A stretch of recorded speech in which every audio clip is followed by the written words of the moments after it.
everyone, welcome to our channel where my dad and I play games, old and new, and give our thoughts on how they appeal to different generations. Today we're taking a look at Jeanne D'arc, a strategy RPG from 2006, initially released on the PlayStation Portable. This is one that I didn't have access to back at the time, and I've heard a lot of good things about it from people I respect. So when it was surprisingly announced to the PlayStation Store, I had to jump on it, right? Well, let's see if it warranted the hype or if this was just better left off in the past.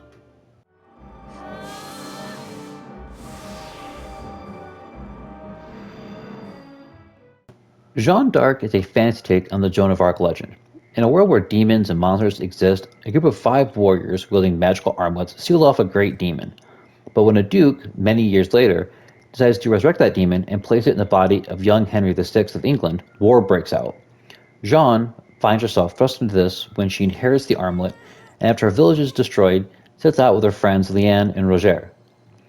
From here, she gets wrapped up in politics, religion, war, betrayal, and what starts as a mission to save France ends up as a trek to save the entire world. It just felt kind of weird to me that the game was supposed to be fantasy meets history. It just dropped the history part entirely and went all high fantasy. It did, and it also didn't help that the game does some of the most annoying writing tactics in any game, period. In Chapter 1, for example, there's a villain named Talbot, who is a thorn in our side. First fight, you run away. Okay, cool. Second fight, you beat him, and let him go. Next battle, look, there's Talbot. You beat him again, and you let him go. This repeats multiple times.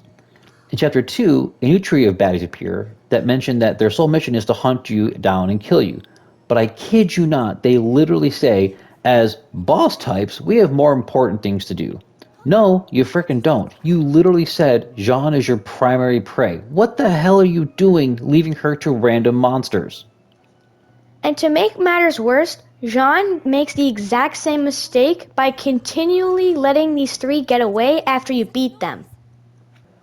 True, it just kind of felt like lazy writing, and it's a dumb trope.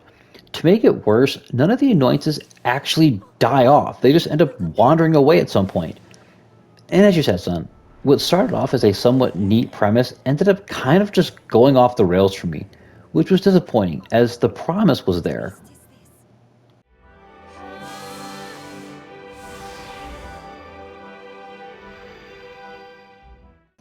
As with many of the games we've covered recently, the cast here is rather large, so we're going to focus on our most and least liked characters. Note, this isn't a tier list necessarily saying the best, just which ones clicked or didn't click with us. For me, my favorite was Roger.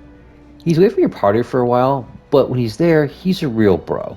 He's loyal and protective, he serves as a reliable shoulder for Jeanne and Leanne while doing his very best to keep them safe. And while he's not as strong as other units, the personality alone, I really like using him. Unfortunately, my least favorite is a big one, and that's Jeanne herself. At the start of the game, I was a big fan. She was strong, but vulnerable. But as the game went on, she just became really annoying, deciding to yell at everyone, charge into situations half-cocked, getting many people killed. She makes bafflingly stupid decisions, like, oh, this dude is clearly going to betray us, but we'll trust him anyway. This stupidity plays out in that she gets herself shot by an archer not once, but twice, because she has zero situational awareness or ability to listen to reason. I understand they were trying to play off the historical Jeanne hears God's voice, and that gives her false confidence. But here, she knows it's not God's voice, but the armlet, and she still acts like a dunce. Many of the supporting cast were fine. Characters like Giles really grew on me. But when your titular character is super annoying, it's really hard to stay engaged in the game. It doesn't help that for the brief time she's not around, Jeanne is replaced by Leanne. It's pretty obvious they were going for the best friends learn from each other, and she kind of chose all the wrong things to take away. Leanne spends most of the game as a loyal friend to Jeanne, not necessarily like, I'm gonna get myself killed for you, but she's reliable and stands by Jeanne's side. I have no problem with that, until she takes center stage and goes from, meh, I want to help everyone, to, everything must die. I am the chosen one. I get that people in high-stress situations can crack and go nuts, but this was way too extreme.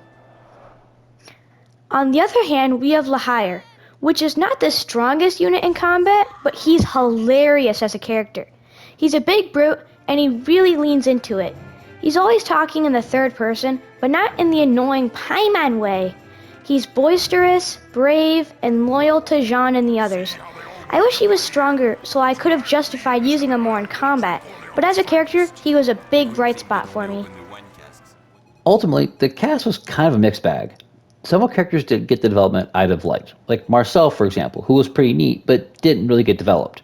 Then you have characters like Giles, as I mentioned, that went from super annoying to kind of one of my favorites. The cast was just dragged down by the two leads being absolutely insufferable.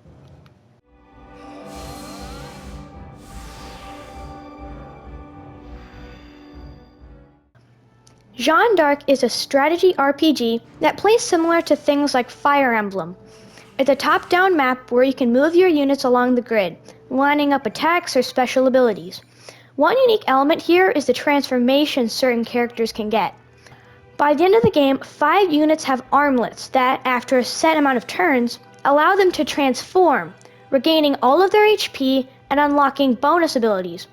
The most powerful of which is Godspeed. Godspeed allows them to take another turn upon defeating an enemy. It's super strong and allows those units to be constantly higher level than everybody else, as they just get so many more hits and kills. Now, this also works as a negative. When Jeanne, Giles, and the others are Godspeeding around the map killing everything, non-armlet units like Marcel and Calais tend to fall behind. They do fall way behind at times, and the unit balance is all over the place. Some units like Rufus and Calais struggle early on, but get really strong late games. Other units like Beatrix is just kind of crap the entire game. From a gameplay perspective though, there's some real issues for me. For a game released in 2006, there were a lot of great strategy RPGs for them to take inspiration from, and they just seem to not. Tutorial screens, for example, are a clustered mess that are really hard sometimes to figure out. Battles feel like they're coded by the XCOM team from Firaxis if they were drunk. I lost count of how many times I'd have a 90% chance to hit and miss, and the enemy would have a 5% chance to hit and make it. I get it, 90% still means there's a 10% chance you could miss, but it happened so frequently. Also, with the rewind function, sometimes it felt like the game decided there was just nothing you were going to do that turn to hit. It doesn't matter if you change position, pick a different ability, nothing, doesn't matter. If it's not a guaranteed hit or a spell, it's going to miss, and that got really frustrating really fast. This frustration spills over into the abilities.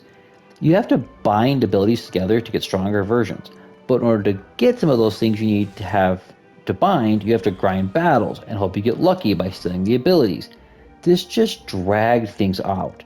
Not to mention, the animation for binding the abilities is insanely slow. Lastly, there was really poorly thought out placement of the ultimate weapons. At around 30 or 40, you can clear a fight and have the best spear and staff for the entire rest of the game. Same thing goes for I think early in chapter 7. This kind of makes any kind of shopping or hunting for loot on the map completely pointless and unrewarding. Speaking of unrewarding, let's talk about the difficulty. Look, I'm a kid, and sometimes a challenge is fun. But the spikes here just felt unfair sometimes. Like, sometimes the monsters were already tough enough, and you call in reinforcements. Or a boss like that. Even though I was as built up as I could be, we would get like 1 or 2 shot with any of my units except Jeanne. To top it off, all of the units don't move until you get in their aggro range, which can be good for strategizing, but it also means you spend a lot of time watching enemies stand there, and when it's their turn, they just say, meh, I'm good. They're super passive for most of the fights until you cross the special line, and they're like, I'ma kill you now.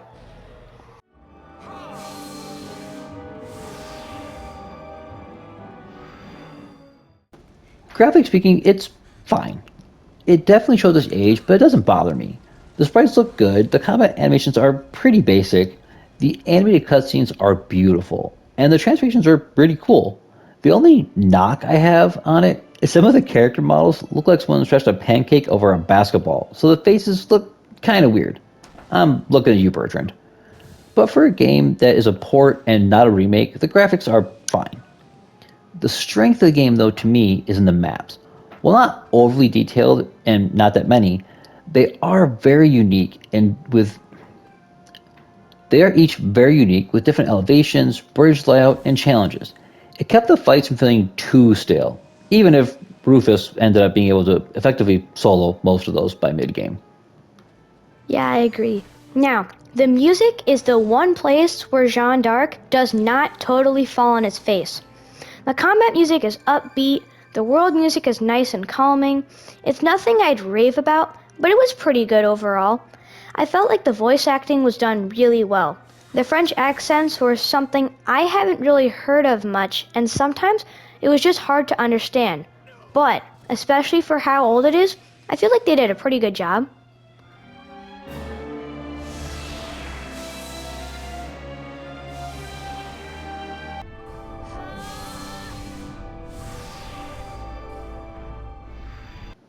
Jeanne d'Arc is a game I was really excited for. I didn't have a PSP when the game came out, and the boy wasn't even born. So when it was announced, I was super excited. Lots of people said this was one of the better strategy RPGs ever made, and I have to wonder what game they played. Look, this just didn't work for me.